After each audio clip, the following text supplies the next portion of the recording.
Update po tayo sa paghahanda ng DOTR ngayong Semana Santa. Kausapin natin si DOTR Undersecretary for Road Transport and Infrastructure, Mark Steven Pastor. Magandang umaga at welcome po sa Balitang Hali. Magandang umaga po, Sir Rafi, at saka sa mga nakikinig at nanonood sa atin ngayon. Opo, ano po yung parusa na ipapataw sa mga napaulat na insidente ng unauthorized na taas pasahe ng ilang bus company? Ito po, na-issuehan na po ng show cause order ng ating LTFRB at kung ano po yung magiging penalty po nila, that will depend on their explanation po na gagawin. At ito po will be evaluated by our LTFRB. Maaari po itong multa, maaari pong suspension o rebukasyon ng prangkisa. So identified na po itong mga bus companies na po. Ilan po yung kumpanyang ito?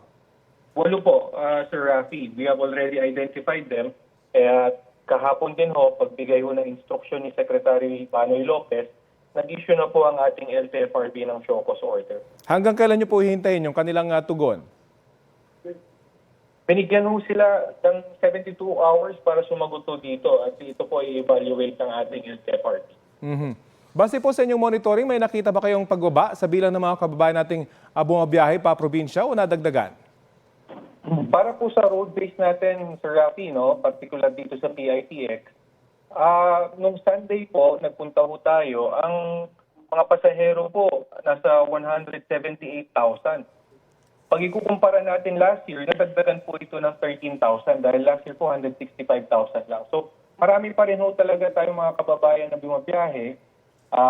Bukod ho sa, siguro nakabili na ho sila ng online tickets nila, advance booking po nila even before. At marami po talagang gustong bumahe po itong Semana Santa.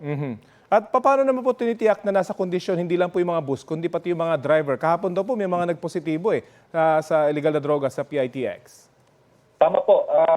Katulad doon nung lagi natin ginagawa pag may mga long weekends po tayo, nagkakanda po tayo ng random drug testing sa ating mga drivers para masigurado pong nasa tama po silang kondisyon sa pagmamaneho.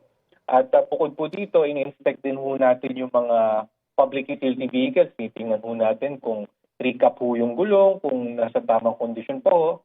At bukod po dito, yung ating mga enforcers, particular ho sa LTO, umiikot ho sa mga terminals. Nagdadala rin po sila ng drug and bomb sniffing dogs upang matiyak po na ligtas po yung ating mga pasahero pag sila po ay bibiyahe. Kumusta po yung ating mga major road networks? May mga sagabal pa bang roadworks na pwede makaantala po sa biyahe ngayong Semana Santa? For the roadworks po, kami po ay nakipag-ugnayan sa MMDA at sa DPWH. Lahat po nung may construction ngayon, ang alam ko po natapos na po o ihihinto po yung iba para po to give way for the travel this coming weekend po. Mapunta naman po tayo sa mungkahing carpooling program ng MMDA. Paano magiging sistema nito? Binabalangkas pa po ng LTFRB at ng MMDA kung ano po yung magiging parameters po dito. Basta ang binanggit po sa atin ng ating mga kasamahan sa LTFRB at MMDA na hihigpitan daw po nilang implementasyon na ito para hindi po maabuso sa tinatawag dating colorum operations.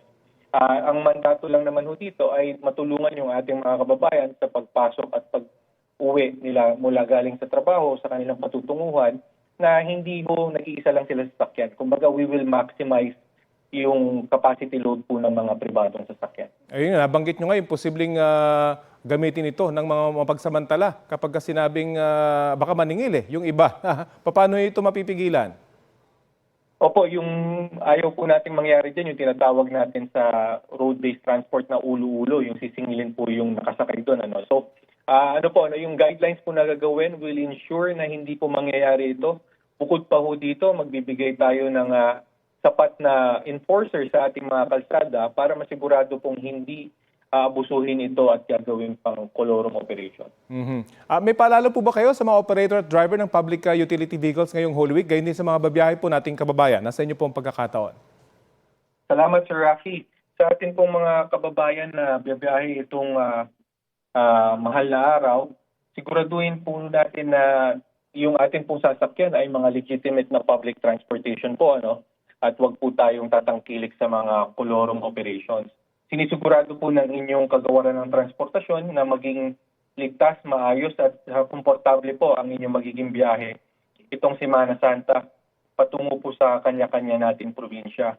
Katulad po ng binanggit ko, in-inspection na po namin yung mga terminal, yung mga ating rail systems, ganun din po yung ating mga pantalan para maging komportable po ang inyong biyahe. At kung may maging aberya man po, huwag po kayong magdadalawang isip na kontakin po kami for road-based transport po, yung mga bus, jeep natin. Meron po tayong hotline 1342.